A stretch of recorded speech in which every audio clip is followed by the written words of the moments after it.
It is often believed that domestic violence is just about beatings. In fact, it includes dozens of forms of dangerous behavior.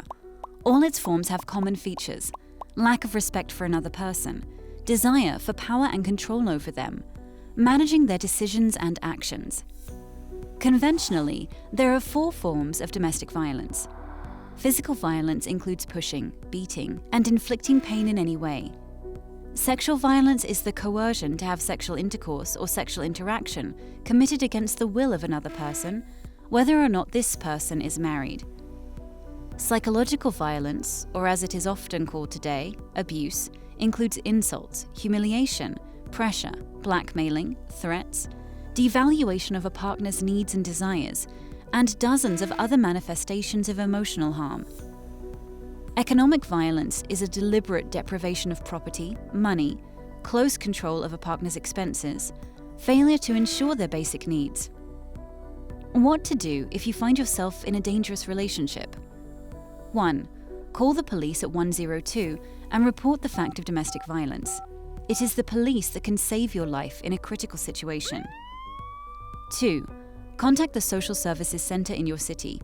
You can get the necessary social, psychological, legal services and counseling at the center. If necessary, you can be referred to a shelter or crisis room for survivors. 3. Share the problem with friends and family members. If it is difficult for you to open up to your relatives, seek psychological assistance.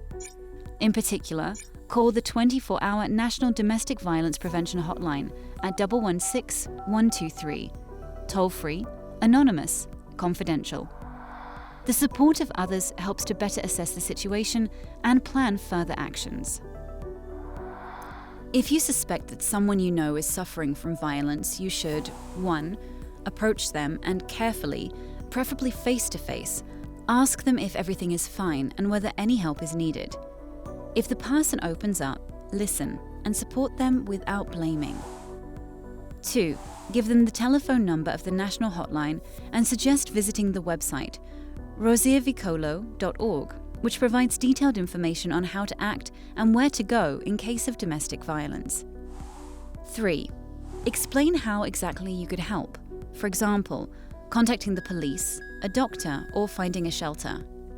4. Come up with a code word, phrase, or signal in case the situation develops badly. For example, in a house where a family had problems with domestic violence on the part of the husband, the wife agreed with the neighbors to use a code signal. If she knocks on the heating pipe in a particular way, the neighbors must call the police immediately. One day, this signal worked and saved the woman. Remember that if you witness domestic violence and someone's life is in danger, do not hesitate to call the police at 102. Some advice on how to communicate with the survivor. 1. Do not blame.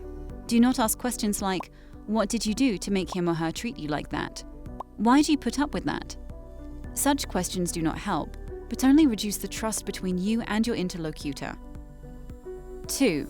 Do not try to identify the reasons for the abuser's violent behavior. 3. Do not be critical if the survivor says they still love their partner or if they resume that relationship. Breaking the cycle of violence often takes a lot of time and requires inner strength, because domestic violence has a lasting emotional impact. Do we have the right to interfere in family affairs? Yes, yes, and again, yes. Domestic violence is a human rights abuse. Reporting a crime is the only right thing to do. The consequences of violence go far beyond the family and affect society as a whole. Underestimating the problem and perceiving aggressive behavior as a norm allow domestic violence to exist. And most importantly, a person who is in a dangerous relationship often cannot cope with the situation on their own. In particular, women can be restrained by a complex set of emotions: a fear for themselves and their children, a fear of ostracism, shame, disbelief in the possibility of change. And men are afraid of appearing weak in the eyes of society. The survivor may reach a dead end, and only your helping hand could save them.